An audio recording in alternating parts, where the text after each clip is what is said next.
Hello everybody, Leo Arctic here. Welcome back to the final chapter of Buried.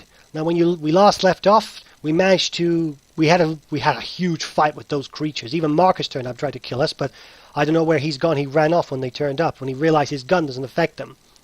And I still don't like it, but I ended up shooting... Oh, excuse me, I just ate before I did this. Ooh. We ended up shooting Dennis's hand off. I have no idea if he's going to hate me now, but it was for his own good. He was weakened from lack of blood, and maybe I should have called out to him to do something. But hey, it is what it is. We're all here, so let's begin, shall we? This final run. Here we go. Hopefully, we can get out now. Okay, looks like we're in some kind of bunk room. We're now inside a large reinforced chambers of sorts, almost like the insides of a submarine. Near us is the door, shut tight.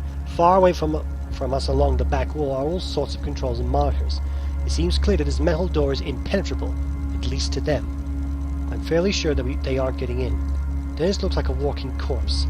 I do everything in my power to not let this show in my expression. His face is a grimace. He shouts at me. To hell with you! What were you thinking? Blood pools on the floor below wherever he holds his arm. I say nothing. It's all too much. My brain feels like jelly. We need to get him some help, or we're going to bleed to death, Amy says. We are interrupted by a man's voice booming behind us. Just what in the hell do you think you're doing? The man roars. He is an older man who seems to exude power and authority, but he also looks tired and scared. I assume this is Barkdale, not Blackdale. He walks over to us from the back of the recess chamber. We didn't have a choice, Amy responds. We had to. Did you override the locks on the hangar doors? Barkdale demands. Yes, I did, but we had to. Do you have any idea what you could have done? Amy doesn't answer right away. She is furious, but she's also scared and visibly exhausted. Who is this? I say. I address my question to Amy, preferring to get my information from her rather than whoever this is. The man doesn't break eye contact with Amy. Colonel Barksdale. He runs this place, she says, annoyed. Look, Barksdale, she says, you can berate me and lecture me all you want when this mess is over. But right now I have a wounded civilian here, and, as you can see, several entities trying to get into this room. So if you could actually do something instead of sitting on your throne and yelling at me, that would be great. I'm impressed by her guts and wonder if there's some sort of beef between the two of them. Surely working in a place like this could cause some stress and tension between people. As we wait, I notice a small peephole in the door. I go to it and look out to the things. They're still looking for a way in, but finding no success. I wonder if they can sense or somehow see me through the door. Flip them the bird. No. Why would I do that? Leave them alone. They're already annoyed as it is. I still understand what these things are capable of. I'm trying to figure it out. My head hurts, so I decide to leave them be. You'll be reprimanded for speaking to me in such a way, Barksdale says to Amy. Reprimand me all you want. I like to survive this first. Cover your ears, Barksdale shouts, walking over towards the far end of the room. Stay put until you hear back from me. Thank you, Amy says, with fire in her voice. She then turns to me and says, better do what the man says. Okay, I'm not one to question. I clap my hands over my ears, just in time to protect my hearing from a deafening blast. I am still bleeding, and the sudden movement to cover my ears makes me feel dizzy. Dennis clumsily covers one of his ears with his hand and one ear with his bandaged arm. When I see the shape he is in, I get myself into check. Compared to Dennis, I'm in tip-top shape. I did that. I took that shot and took his hand off. I need to make all of that mean something. More bursts of sound, explosive noise starts ringing out. Looking for the peephole again, see the core of one of the beasts explode. It vanishes the puff of smoke and clear liquid. Looking to my left, I see Barksdale on a shooting stance on the far end of the room. He's firing through a small slit in the wall. He's using some high-powered weaponry, the likes of which I've never seen. I see a slight movement of the gun kicks, accompanied by a flicker of white light. Immediately, another monster is down, its tentacles flailing around aimlessly, and most of its core is torn through. I instantly feel gratitude and immense satisfaction in knowing that they are being picked off in such a way. There's no point watching, man. There's no point. Then we know they're getting killed. It looks like they're getting killed, so come on. I slide down against the door and I simply wait, listening to the occasional patter of what I assume is their blood on the wall. I don't know how much time passes. Maybe 5 seconds, maybe 5 minutes, and I don't care. Feels nice to lay down, even with the sensation of blood rushing through my hurt shoulder. When the firing is over, I barely notice it. Soon after, Barksdale walks down over to the side of the room. They're all gone, Barksdale says, and I have to reseal the hangar doors. How'd you kill him like that, I ask. Classified weapons, that, quite frankly, have no business being near.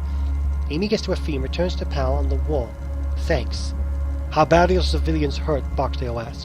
One of them is in very bad shape, Amy says. He's lost a hand and a lot of blood. The other one's not too bad. I see a laceration on his back and that's about it. Okay, I'll have Strickland have a medkit. Get a medkit. Strickland survived? Amy asks, sounding cheerful. Yes, and until you and your friends showed up, I thought we were the only ones. Hang tight, she's on her way. With that, he said, he retreats away to the back room as if he can't stand to be around us. Amy approaches me and looks over me. You're in good hands. Strickland will be able to fix you up. Is she a doctor or something? Sort of. She's also a physicist. But oddly enough, she spent time as a trauma nurse in the army. Is Strickland a friend of yours? I asked. Amy chuckles. Yeah, we've known each other for a while, and the only woman in a sea of overachieving men. Barksdale sounds like a prick. He does, but he did save us, so I'm not going to actually bite the horse that feeds. You must be glad Strickland survived. I am. We usually have lunch together, she says, and she's helped me out a few tight spots in my career. In a few seconds, the door behind us opens and a woman appears. We're back further in the chamber. She enters the room with what looks like a small suitcase. She's dressed in a very basic and drab military getup, complete with a holstered sidearm. My name is Connie Strickland, she says. I can patch you guys up pretty well, but it's going to hurt. She looks closely at Dennis, looking him over with precise care and attention. You're not in the best shape. He responds in a grunt. Seriously, I can fix you up, but only temporarily. You need intensive care for that arm. First things first, though. Strickland pours a liquid over his maimed arm and starts stitching. She then wraps his arm with an entire spool of gauze. Blood shows through right away. That's the best I can do for now, she tells him, giving him a sympathetic frown. Care less, Dennis mutters. I'm a cripple. Do whatever you want, as though it matters. Strickland then looks to me. Sit down, let's see if we can get your shirt off, she says. I sit down slowly and start unbuttoning my shirt. She has to help me slip it off my shoulders, but we manage. How bad is it, I ask. Bad, she answers. It's almost like a burn, but I've seen much worse. Your friend here, for example. I might as well talk to Strickland, if only to distract from the pain. Were you a scientist too? Strickland rolls her eyes as she gathers her needle and some thread. I'll always be into fringe scientists. I started in the labs where eccentric Russian scientists were being funded by the US to work on combining DNA types. I sort of became obsessed with perfecting human psychology while I was a trauma nurse in the army. You were a mad scientist then, I say? I get that a lot, but no. Not compared to the stuff that we do here. What kind of stuff? It's complicated. Common masses, quantum gravity, crunching things down into this I can't even pronounce it, swashlight residues? Fun stuff. Yeah, a mad scientist, I say. Try to keep myself calm with dry humor. There are a lot of small labs working on the same stuff, she argues. They just don't have our funding. When you guys ran in here, she says, I was horrified. Those barrels outside, I'm not sure if you saw them.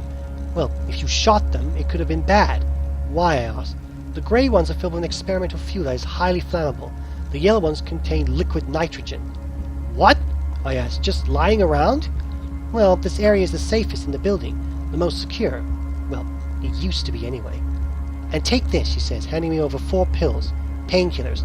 They won't work immediately, but they'll dull the worst of what you're feeling.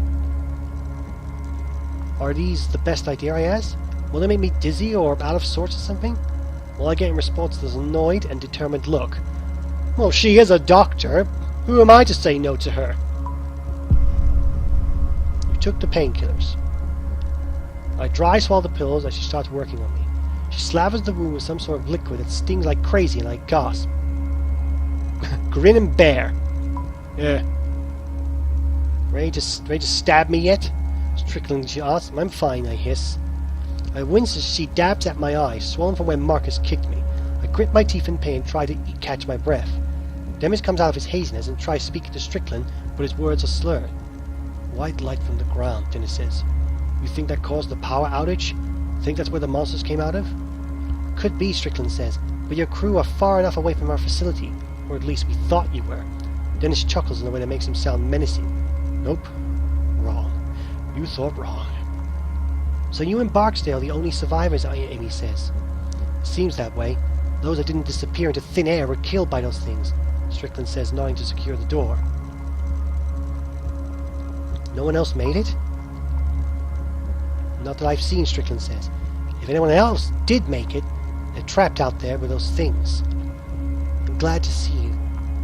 Where were you when it happened, Amy asks. I was in the microlab on level 2, Strickland replies. Park and O'Brien were there with me, and they just disappeared. It looked like they were being stretched, distorted. And then there was a ball of white light and they were gone. The ball of light just annihilated everything it touched. Would it leave a perfectly round hole, I ask? A light bulb turning on in my head? We saw some of those things at the logging site. Yeah, I saw a ball of white light too, Dennis chimes in. That was probably the same phenomenon, Strickland replies. Amy looks at the ground like a child is afraid to ask an adult for something. Finally, she asks, where did they go? I don't know, Strickland says. It could be an infinite number of different dimensions, or even some dimensions that merge and mix together. It could be called a place that exists between dimensions. Barksdale calls it the void. How is that possible? That's true. We don't know that just yet, Strickland says. Our understanding of space-time is evolving, especially when you start warping it, like we've been doing, Amy adds. That point seems to be the end of the conversation as both women fall quiet. I wince through the rest of Strickland's stitching, feeling a tug on my skin, but thankful no more flowing blood. Finally, Strickland says, You're good to go. She looks over to Dennis one more time. He doesn't so much as stir as she rechecks his work. She was already having to remove the gauze on his wrist, as if it's soaked through with blood. The wound like it's starting to clot, so at least it's good. I stare at the floor as Strickland does what she can. Will he make it, I ask. I'm not a doctor, Strickland says. Not really, but based on the bit I do know, I say it's about a 50-50 chance right now. So you and Barks are able to contain all those creatures, Amy asks? Strickland appears shocked, clearly not by the reaction Amy was expecting. Contain? Are you nuts? Do you not know what's happening? Amy's eyes widen in fearful confusion. What do you mean what's happening, other than the initial experiment failure? The anomalies are becoming more numerous and further from the source, Strickland says. The casual humour in her voice is now gone. I'm guessing the anomalies are the creatures, so what's the source? From the location of the original experiment, she says. The experiment caused the first doorway to open, but it set off a chain reaction. They are gaining momentum through geodesics, I think that's how you say it, geodesics emanating from the facility. It's these pockets of exotic matter and negative energy that are letting those things through. What in the hell does that mean, Dennis asks. It means, Amy chimes in, that those doorways and monsters are starting to appear all over the facility, maybe even on the surface. Not yet, luckily, Strickland says, but the doorways are still appearing on the surface, and it won't stop there. The anomalies' reach could extend indefinitely, as far as we know. Though not indefinitely, infinitely. Those entities will appear on the surface in other states, other countries. Holy shit, I say. You say the world is going to be overrun? The horror of the past few hours has made me ready to believe anything, but this was almost too much. Unfortunately, yes, Strickland says. My God, Amy says, stepping away. Is there anything we can do? There is a last resort, Strickland says, her eyes darting to Barksdale at the back of the room. There's an emergency fail-safe switch. What? Amy says. I never heard of that. Where? You weren't cleared for it, Strickland replies. And that switch, Amy says, is a way to stop this? Yes, Strickland says, seeming uneasy with the conversation. What does the switch do? The switch is our eraser, she says. It destroys the entire facility and terminates any systems or experiments that are being conducted. Oh, it's like a mass wipeout. Self-destruct, basically. It's also an emergency shutdown. Interdimensional travel. It puts an event horizon around the facility. What the hell is that? I ask, incredulous. It's the perimeter of a black hole, she replies. The boundary inside which nothing can escape, not even light. But there's two problems with hitting the switch. So the first problem is we'd all be killed, sucked into a black hole before we have time to evacuate. The second reason, Strickland whispers, suddenly quiet, is that Barksdale won't allow it. What? Amy asks. Why not? He wants to allow those things to flood the surface? Thousands? Millions will die! Strickland puts her hand out, silencing Amy. They both peer over the far side of the room where Barksdale has his back turned. I know. He says he doesn't care. He says he'll happy to be rid of the oversight so he can continue his work. Oh fuck, what a bastard! What a bastard! The oversight! Amy almost screams, regaining control of her voice when Strickland gives her another look of warning. You mean our government, I ask? He's aware this thing could disrupt, even topple our government, and he doesn't care? Strickland sighs. Barksdale is... well, he's sort of off the range right now. He's gone rogue, and he's armed. This comment makes me look towards the shotgun I brought him with me. I'd only forgotten about it in the last few moments. While Barksdale has his back turned to us, I could take it in my hands and slide it behind me. Just in time, too, as Barksdale walks over to the back of the room to our side of the chamber. He gives Strickland a suspicious look before speaking to her. Are the two civilians going to survive, he asks. Innes chuckles at this, and I am relieved to see that his eyes are open. He gives a lazy thumbs up. One is stitched up good and is good to go, but the other one is in bad shape. He needs immediate medical attention. Understood, Barksdale says. Amy, it's quite nice to see that you have survived, he says. Where are the others? The aloof way this asshole is talking to us is getting under my skin. A guy named Marcus that works here on the first level, from IT, he says, Amy says, that's all I know for sure. Marcus Papscott, Barksdale says. Where is he? We're not sure, I say. He was separated from us. Oh, Barksdale replied, clearly taken aback by his stern reply. That's unfortunate. Barksdale seems to think about something and then looks directly at me. You're with the logging crew, aren't you? Remind me, how did you get in here again? We were searching for our crew. That's what I'm telling him. Ah, makes sense. The cloaks for the entrance shed are tied up to a primary source, Barksdale says.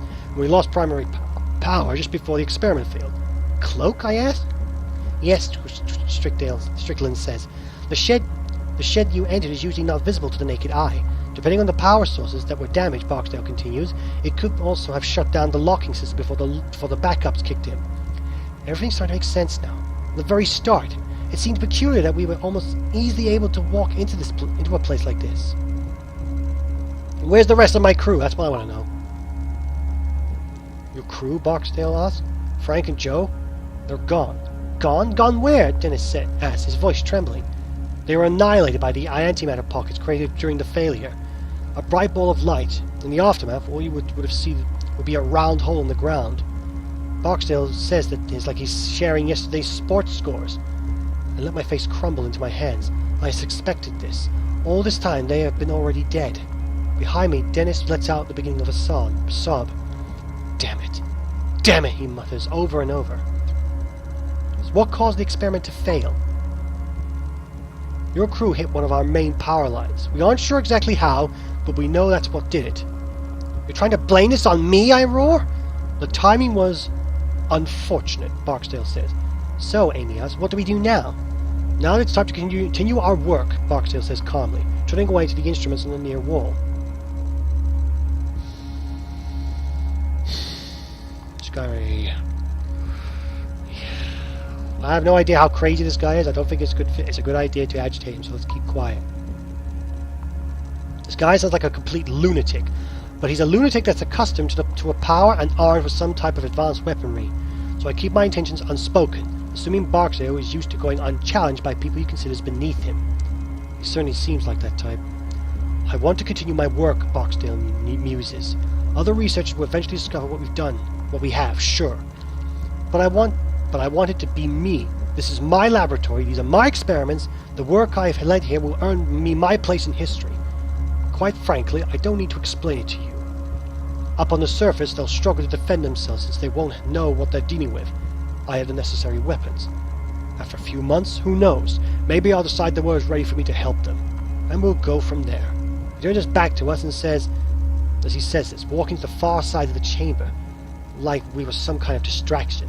Amy takes this opportunity to whisper to me. We need to hit hit that switch, she says. It's the only option. What he's saying is murder, treason, genocide. She looks over to Strickland for support, trading off. But Strickland looks to the ground, clearly torn. She won't look at anyone in the eye and makes an effort not to look at Barksdale. He seems distracted with whatever instruments he's trying on the far side of the room. The dreamlike quality I experienced earlier is wearing off. The painkillers seem to be losing their edge. Strickland finally whispers in response. Even if we decide that we want to hit that switch, Barksdale won't allow us. Well, we've been winging this so far, and it seems to be wearing off. The charm seems to be wearing off, so maybe you're the army girl, maybe you can figure something out. Maybe you guys could make a break for it, Strickland whispers. Where is the switch located, Amy asks. There's an elevator out in the hangar, Strickland says. Take it to the basement. The switch is at the end of the long tunnel. Strickland never finishes. Two things happen at once she speaks, her mouth stopping in mid-sentence. First, a loud booming sound rings out, and then the top of her head seems to explode. Amy screams out in surprise, and Dennis and I jump back in shock as Strickland's body collapses beside me. Behind her fallen body, Barksdale's holding his experimental rifle. Now he's pointing it at us. What the fuck?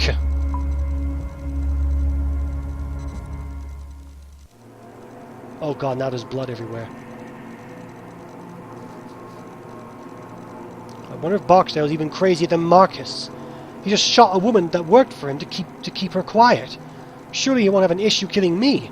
Now, Barksdale yells, no more whispering, no more secrets. You three will stay in here. And you get away from that door. If anyone whispers one more thing, I'll blow your heads off. My mind is racing to figure out a way to get through the secure door and into the hangar. Beyond that, of course, there was the failsafe switch. Why would I want to insult the guy? The guy's got a gun. Oh, God. Okay, I don't think insulting the guy is a good idea. I don't know, maybe I could throw a chair at him. I try my best to make a good actor as I wobble on my feet a bit. I start forward again and then wobble some more. Amy's apparently catching on because she's at my side in a second. She looks over at Box and says, he's lost a lot of blood. Let me check his wounds real quick. After he dared to talk to me like that? He's been through a lot, she argues. He's clearly delusional. Dennis seems not quite to know what's going on, but luckily Barksdale wasn't paying attention to him. You could check him back here, Barksdale says. You have 30 seconds to go away from that door, or I will. I stretch out my acting skills and actually stumble to my knees. Make a show of trying to get to my feet and stand still for a moment. I'm okay, I said. I'm okay. As quickly as I can, I raise my gun and fire.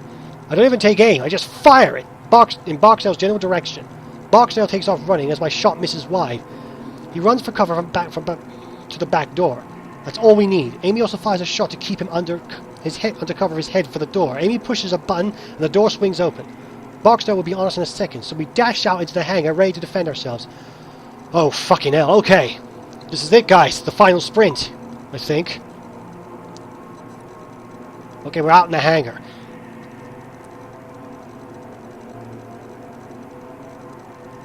All three of us run as fast as we can through the rows of barrels. Right away, though, Barksdale's gunshot separates us.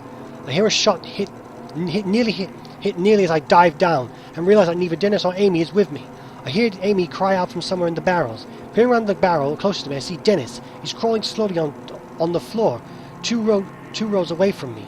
Seeing him move so slowly, I can't imagine if he's finding the strength to even do that. Stop this nonsense, Barksdale yells at us. I got a good mind to shoot that fuel and kill all of you. It's then I realize that's not getting away from those barrels may be our death sentence. Run, guys, fucking run. Before I could do anything, a shot comes from the isolation chamber, immediately followed by a pinging sound and a massive wall of heat. I feel the heat before I feel the force of the explosion. It occurs several rows ahead of me. I still feel the physical push of it. I hear Dennis scream and then the clanging of metal. That's when another barrel explodes, and then another. I realize I could run back and help, or try to get myself clear.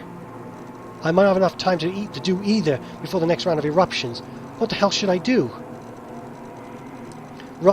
I'm not leaving my friends behind. I have to try and help them. My instincts to help others overcomes my instincts to survive. If I don't help them now, the exploding barrels will leave Dennis and Amy as good as dead. I turn and start heading their way, but I'm not quick enough. Another barrel blows up between us and throws me back across the hangar floor. My face now screamed with the unimaginable pain of deep burns as I am lifted from the ground and tossed forward by the explosion. I slowly muscle myself up to the ground and try to regain my footing. My entire body feels sore, begging me to just stop. When I look back for Dennis and Amy, the scene is not promising. Neither of them seem to be able to move on their own. Dennis is lying flat on his face, unmoving. Amy's about 20 feet away from him. She's wailing in pain and clutching her leg. Behind me, I can see Blackdale looking for a shot through the fire and evaporate liquid nitrogen. I fire off a single shot just to get him to duck down. I look back to Dennis and Amy and see the fire nearly reaching the fuel barrels. I can maybe see Barksdale pinned down long enough to pick them up and pick them up one by one and help them walk to the elevator, but the barrels could blow at any moment. I might have time to save one of them. Oh no! No! No, you can't make me choose! You can't make me choose! Oh no, this is like Fallout 4 all over again.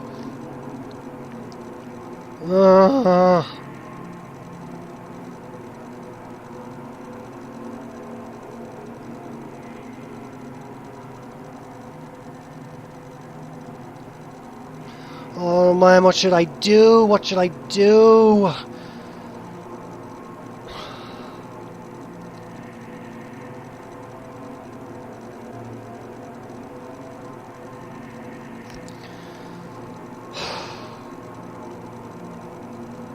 Okay. Going by the assumption that Amy knows what to do, I'm going to rescue her. Maybe I can save Dennis if I'm lucky, because Dennis, he's weakened, he's heavy. Trying to rescue him first might get us all killed, but if I rescue Amy first, not only will I be able to, maybe she'll be able to help us in the long run, but she'll be easiest to move. She's light, I'm guessing, or something. So, I'm really sorry if this is the wrong choice, guys. But I'm just trying to think logically here. So, I'm sorry, Dennis. Take a deep breath and sprint back into the open among the flames and the heat. Right away, I start taking blind shots at Barksdale. He fires back only once, and the shot goes off into the growing fire around me. I take one more shot and then reach down for Amy. She's coughing and looks dazed. Her leg has been burned and scraped badly. You okay, I ask? She only nods as I help her to her feet and the fire licking her up around us. I help her towards the elevator, narrowly avoiding the fire and hot death. Somewhere through the smoke, Barksdale shoots into the flames. He gets another shot as we round the corner to where the elevator waits. Amy leans towards the wall, gasping for breath. Drenched in sweat and feeling like I just escaped a furnace, I know I have to try and get Dennis as well. I wheel around, a gun aimed into the smoke, and then back out. I only get a single step before I see Dennis slowly getting to his feet. I open my mouth to call out, but another explosion right beside him cuts me off. He's engulfed in flames. It's over. I scream and run out for him, but Barksdale's firing at me again. After everything, Dennis is gone. Because of Barksdale, a raving lunatic. I scream at him as hatred and rage rise up in me. I want to rip Barksdale to shreds, no matter the cost. I've only got a shotgun. I've only got a shotgun. He's got some high explosive round. He's got the cover I've done. Let's get back to the elevator. Hopefully the creatures will come and get him. I give Dennis one last regretful look, very much aware that I have to stop now, or I will only get myself killed as well. With tears in my eyes, I stop firing and run back through the flames towards the elevator. I see that Amy has already called the elevator. The best way to get back at Barksdale for what he's done is to flip the switch, she says. My nerves are drenched in fear and adrenaline. When we step inside the elevator, it feels like I'm watching someone else do it. As the doors close and we descend, the light from the flames gives me gives way to complete blackness. And now it's just me and Amy. Dennis is gone. Oh, God. I don't feel good. Why did you make me choose? Why couldn't I save both of them? Oh. I had to think logically about it, guys. Didn't like it, but I had to think logically.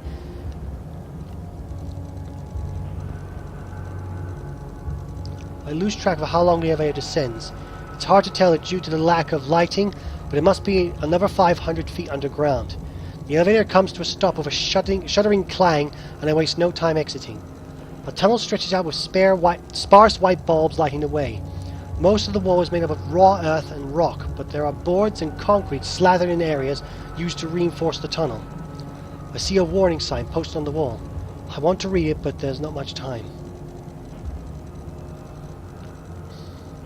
I want to know what I'm walking into. Warning. Authorized personnel only beyond this point. Trespass will be prosecuted to the full extent of the law. Absolutely no exceptions. Well, glad we got that out of the way, now that everyone is dead. Suddenly I feel the effects of the painkillers again. My head feels like a balloon and my balance is off kilter. I look up and when I see the tunnel ceiling is less than 6 inches over my head, claustrophobia freezes me for a moment. The ceiling is not high at all and there's barely enough room for Amy and I to walk side by side. Which is for the best because her leg is clearly causing her a great deal of pain. She's soaked in blood and hobbling along. I don't think I can go any further, she says, wincing, but trying to keep her composure. Sit down, I tell her. I'll be back. There is no sense in chancing further injury to your leg. She nods and I help her down. She shudders in pain as she eases into a sitting position on the floor. Thanks, she says. The switch should be at the end of this hall. If Strickland was right. I look up, and when I see the tunnel's ceiling is less than 6 inches over my head, claustrophobia freezes me for a moment. Still, it's still much better than facing the monsters above me. I wonder then, walking through the darkness, where they came from. Is the portal still open? It's almost completely dark. I hold the gun in one hand and reach out to touch the wall with the other. Feeling the gun there in my hand anchors me to reality, to sanity. I'm not in some boundless abyss, but still in the real world. For a little while longer, at least. I recognize I am marching to my end. As much as I wish I weren't, it's not surprising. From the moment I saw those creatures could do to time and space, at least part of me knew that death was inevitable. Before I have time to wonder what will happen, I see a light ahead. It's nothing more than a speck of blue light, but in the darkness of the tunnel, it's like a lighthouse on a stormy sea. I slog forward, my eyes strain to focus on the little light ahead. From somewhere ahead, I hear something that sounds like water. It's trickling lightly, like a leaky faucet. And behind that, there's something that sounds like wind, a light breeze through an open field, and a voice. Somewhere else, it sounds like it would have been pleasant, but here in the blackness of the tunnel, they're menacing. I don't know who that is. Stay quiet. I have no idea who that is. I don't make a sound, instead trying to make sense of what's going on around me. I cock my head, trying to concentrate, and then realize I can see the tunnel walls now. This is odd, as I wasn't able to see them for a few seconds ago. This is different from the blue light at the end of the tunnel. It's then that I see the slight shimmering in the air. It looks like a foggy mirror steamed over after a shower, and it's moving, dancing in the air like some abstract firefly. It's not menacing like the creatures, so that threat is null. It's peaceful, serene. I watch as this shimmer branches out and becomes 2, then 3, then 4. They snake out into different directions, tracing the tunnel walls. Are these shimmers the doors to another dimension that Strickland was talking about? Suddenly I'm surrounded by a light above and below me and realize there's no avoiding it. The question is how am I going through? Go feet first. I don't know, I'm just guessing here. Unable to resist, I step forward to where the tunnel should be. When I do, those shimmering lights branch out even more, before connecting in one perfect circular form. They are hypnotizing, so much so that I don't realize that the tunnel walls are vanishing. I feel something like the wind and a brief electrical pulse passes through me and the lights take me. There is then a very gentle pushing sensation, and I somehow know that I am being expelled. I have passed through something. Maybe the lights, maybe the tunnel walls, I don't know. But the shimmering light seems to fades a bit, still dancing in the floor, but no longer large and branching out. And as my eyes adjust, I see right away I'm no longer standing in that dark tunnel just beneath the hangar. Far beneath the hangar. I have no idea where I am. I'm just somewhere else. And I'm terrified. Did I step through a portal? Whoa! That's not good, is it? The ground. I land on looks like hot coals. There are dips of many cliffs breaking landscape around me. There's a wash of orange and blue overhead in a sky that makes no sense. It's both beautiful and terrifying at once. A scattering of stars hang overhead, and they all seem to be breathing, pulsing with gentle energy as if alive.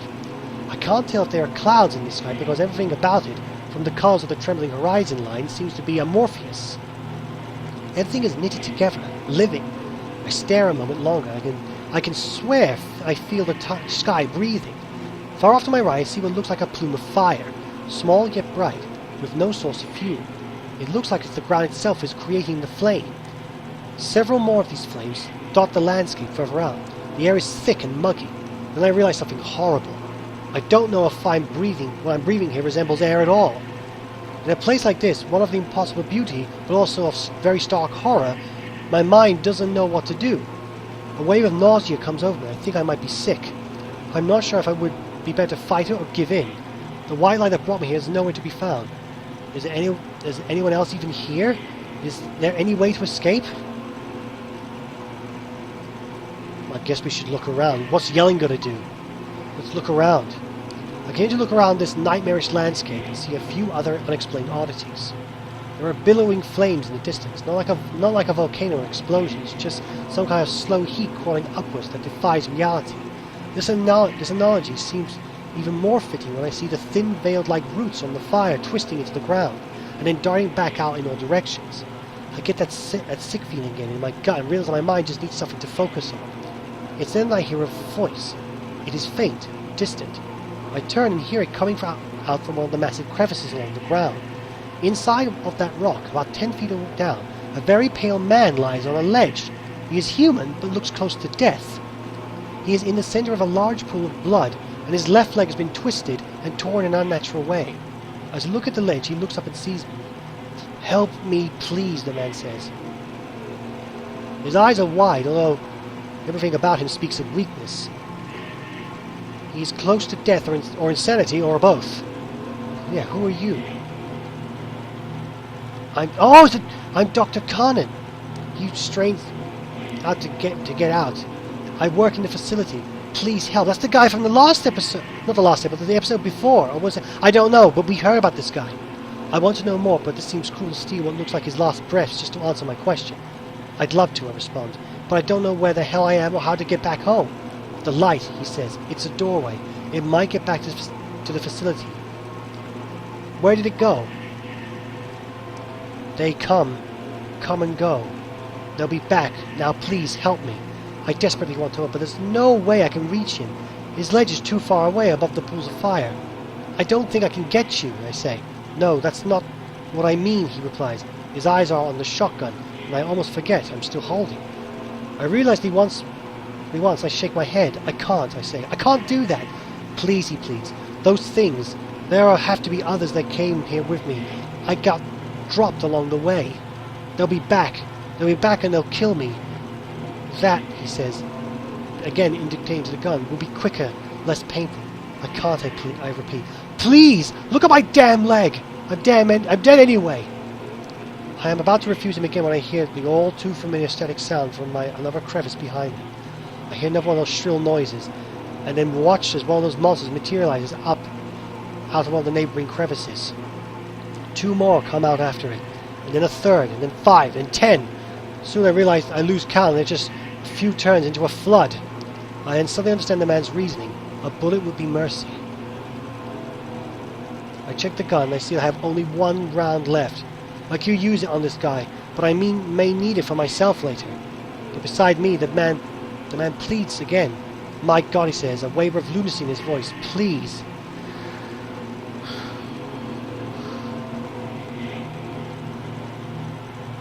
Well, there's loads of them. There's loads of them there. What's one shell gonna help me? It'll be merciful. Be quick and painful. Quick and painless. I look back at the man and wince. I know it's the right thing to do, but my finger resists. With a roar of disgust, I level the gun towards his head, turn my eyes away, and pull the trigger. Your aim is true. The man crumples lifeless to the ground, and that's when I see the shimmers wavering to my right, in the direction I originally came from. I look back to the monsters and see they have noticed me now. Some have begun floating up towards the walls of the crevices. There are less than 10 feet separating us. The shimmers of white light now within arm's reach. Its movements reminding me of a fish in an aquarium. I reach out and feel myself accepted by them again. I feel the sensation of wind and wait for the feeling of being pushed out back to the tunnel in the facility. But it doesn't come this time. This time I feel something else. I feel a tugging sensation that seems to want to drag me in all directions at once. As the world goes dark, I realize I am somewhere else. It is not the darkness of the tunnel. This is the darkness of total void. Oh God.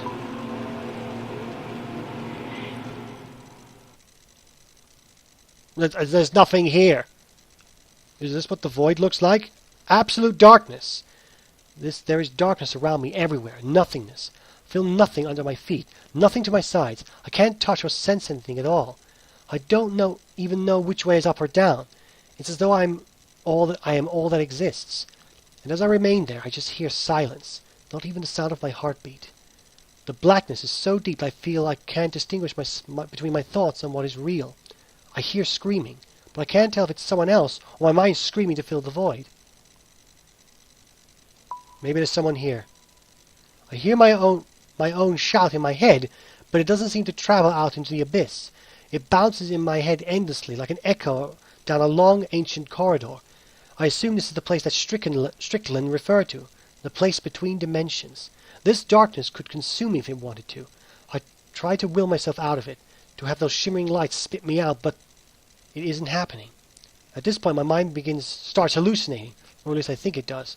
Are they visions? My mind playing tricks on me? I can't tell. All I can do is watch. I can see the logging site, and Tony's leg still pinned under the dozer. I feel a pang of regret that I had left him in such a state. I can see myself talking to Dennis. He looks distraught, as to tell him that Tony is gone. Then the scene rearranges itself, and I'm standing between Dennis and Marcus's gun. It changes again. The shape of the Marcus lies on the ground, still hell-bent on revenge even after I let him live. In my mind, I'm sobbing as I shot Dennis's hand, trying to convince myself it was the only thing to save him, but he'll never forgive me. I try to let out a scream as Amy and I watch Dennis get blown apart by Barksdale's rifle, but there's still no sound. And just then when I feel I can't take any more of this, I see the man in the strange world begging for death. I watch as I take his life just before those beasts reach him. All those things are flooding my mind. It feels like my brain is vomiting. Yet in the midst of it all, I see that what's really important, the switch. In my mind's eye, I see that glowing light in the tunnel, the one far ahead, small and distant. So I'm having flashbacks now. Why would I want to relax? Focus, man, focus! I focus my mind on the tunnel and the image of that flickering light. With a mental effort so strong that it is nearly a physical motion, I make myself envision that little light in the tunnel as if it was right there in front of me. With that, I feel the wind again, a light breeze that seems to come from everywhere, and then with relief I can only imagine feels like death, I move forward. Oh, I'm back in the tunnel. So did my guy cross dimensions? I'm ejected from the world and I'm suddenly standing in the tunnel again. From the void, not the world. I let out a wail of triumph and that turns into a bout of weeping. The weeping only intensifies when I see that the light up ahead, a flickering blue light, somewhere behind me I hear a crackling noise. I think of Amy down that way, by the elevator. Have they reached her? There is no way I can find out. For now, I have to keep on with my plan. Besides, if it works, we're all gone anyway. I feel like I can listen to get a better read of where they are. Or I could just make a break for it. If I make a break, I feel like if I make this... I'm in a really tight tunnel. I don't think I can make a break anywhere, so let's try to be stealthy about this. I try my best to listen and to figure out how far away they are. But the sound carries strangely down here. Right now, the static sound makes it seem like they're about 30 yards away. Knowing my time is running out, I run as fast as my aching and confused body will allow, heading straight for the blue light. As I run, I see a different light, a white one, flickering in my peripheral vision. It's another one of those shimmers that goes to another world. It seems like they're appearing and disappearing with more frequency now. Strickland was right. These things could reach the surface soon, unleashing more monsters. This thought makes me refocus on the blue light, the man-made light, the switch. The blue light gets closer, and as it does, I make out a square shape around it. This has to be it. The familiar static scream of the monsters is now closer now. I have to be quick. I grip the tunnel tightly, regretting my decision to use the last bullet on the man in the other world. Looks like all I'll have is using this is for a bludgeon. I run ahead into the darkness, my eyes locked on the switch that I assume is going to kill not only the creatures but myself as well. As I approach, I see the lever. It's covered by a glass box that I will need to break. The blue light is directly beneath this, highlighting a series of tubes and wires that shake in the inner workings of the device. That snake, not shake. In the middle of the blackness, not like a darkly coloured part of the machine, but just a hole in reality. It looks like some sort of illusion. All the while, I can hear that static of the creature coming up dangerously close right now. I have no idea how much time I have. Smash the glass! I draw back the stock of the gun, smash it with the glass that houses the lever. The glass shattering like music to my ears. I reach out for the lever, my hand grasping it. Without warning, I feel immense pain through my body. It feels like fire racing down my back, causing me to fall to one knee in agony. There's only one of them, that I can see. It blasts horrible static noises at me as I ready the gun. With no bullets left, I get ready to use it as a club. I try to strike. The monster bats the gun away, warping it into an S shape. It then falls up, swinging its appendage at me. The sting of its touch forces me back towards the side of the cavern. My face shrieking, striking the wall hard. My jaw crunches and I feel sharp pain encompassing my head. And the creature's upon me again. His tentacles melt into me and I scream. I can't help it. I sound like a wild animal. I can try to keep fending them off, or I can go for broke and just focus on the lever. Creatures be damned. We're gonna die anyway. Let's go out like a fucking man. I pull all of my strength into my legs. The moment the monster's in front of me draws back its eel-like arms to grab me, I pivot backwards. My arc strikes the machine. My back strikes the machine, sending an agony rocketing through my body. I'm so thankful I broke the glass before this moment. Before the coming violence. I stretch out and grab the lever. With one last desperate scream that shreds my voice, I jam it down. The tunnel is suddenly filled with a flash of intense darkness. It expands through from the switch, swallowing the matter around it. At first, I'm sure this is the end of me. I expected darkness to consume me, followed by death. But another shimmer of dancing white light appears next to me. There are more of those streams of light, ripping space like the ones that had previously sent me to the other ungodly world and the void. With nothing else to do but die, I try to escape into the shimmer. When that stream of light envelops me, the expanding darkness of the switch is gone, and I feel an urge to push. Where am I now? I look like I'm in a cosmic dust cloud. My body feels stretched, collapsing, like I'm falling into all directions at once. The world goes white, and there are pinpoints of stars everywhere. One of them breezes directly by my right, and I see something that looks like a spiral galaxy distorted in its folds. To my right, I see an endless stretch of stars and gas clouds, forming some galactic architecture. But beyond that immeasurable beauty, I notice something. I'm seeing the same star patterns over and over. They are repeating like reflections in an endless mirror. Aren't these a different version of the same galaxies, the realities? To my left, I see a calm blue world. I can barely make out trees familiar. Kentucky trees that I have seen around the last few weeks. To my right, I see a copy an orange world. Am I in space? And there are trees there as well, but something is strange, disturbing. As I zoom by, I'm not sure how much control I have in this unusual place, but if I can direct myself, it's worth trying. Why would I want to go to the orange world? That sounds like Mars, or it could be that deadly world. So I'm going to try to go to the blue world. I try to focus my mind on heading towards the blue world, not knowing what to expect. My breath escapes for a moment. Everything is dark and peaceful, and nothing hurts.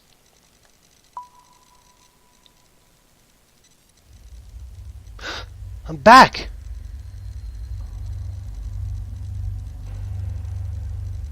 With breath back inside my body, I gasp and open my eyes. I'm back at the logging site. How? I'm not sure. Did the shimmer react with the implosion of the switch? Some other accident? I have no idea. I sit up right away and become instantly dizzy. Amy, I say. There's no reason to think that she survived whatever happened in that tunnel, but there's some sort of certainty that gets me to my feet. I wonder if I'm somehow back in time before we find the facility, but what happens next makes me realize that can't be true. As I start walking forward, I feel a tremor in the ground. Somewhere off in the distance, I hear a metallic groan. The buried facility. It's being ripped apart under the ground by the activation of the switch. Trees are splintering and falling to the east. I can see them moving down like abstract dominoes. There's no way Barksdale and Marcus survived. Good riddance. start to walk away in the opposite direction of the falling trees, but I hear a scream, a woman's scream. I turn back and see a stumbling figure out of the forest. It's Amy, and she looks like a ghost. How is she here? Did she fall into one of the shimmers as well? I decide not to care and run to her. I throw my arm under her armpit and hook her up as we head back to the logging site. You okay? I ask. Amy can only nod through her tears. I look back to the area where the facility tore the woods apart and see a large plume of smoke rising into the air. We made it out of the facility alive, I suppose. It's the most important thing. And then, that's when I look up and notice the sky. It's just like the beginning.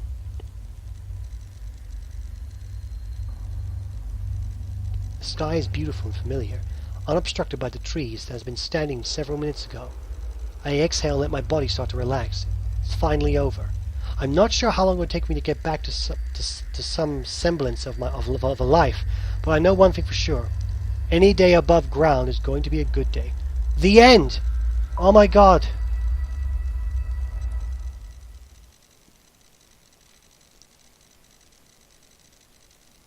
What's my score?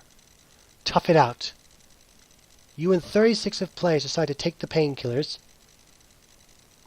You and 67% of players chose to save Amy instead of Dennis. You and 30% of players mercifully killed the man who asked for death. You and 83% of players headed towards the blue world and went home. Holy shit. No, if I press the end, is this gonna ruin everything? It's gonna kill everything? You know, I actually don't know, so I'm just gonna talk here. Holy shit, guys. This was an awesome story. Oh my god. From the start to the end, I felt like I was in this story. You know it's a great story when you feel like you're with the characters. Oh my god, this was fucking epic.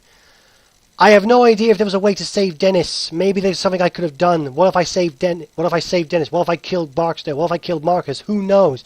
But there are multiple endings to this game. And I might go back to it in my own time to find out.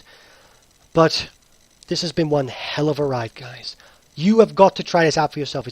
It's not free, obviously, but it's really cheap. I got this for £2, maybe less. I can't remember. Maybe they changed the pricing, but you guys have got to try this out for yourself. So anyway, thank you so much for watching this video, guys, and watching this series. I hope you enjoyed me reading to you once again. I'm sorry if I stumbled on my words a couple of times. It's been a while since I've done this sort of thing. But I hope you enjoyed it as much as I enjoyed it. And so, that's it, I guess. The end. Like I say, if you want to try this out for yourself, you have to go to Steam to buy it. But that's it, guys. I'm going to get a drink and then get some sleep. This has been one hell of a ride, but I thoroughly enjoyed it. So anyway, thank you so much again. And to the next episode, take care of yourselves and bye-bye.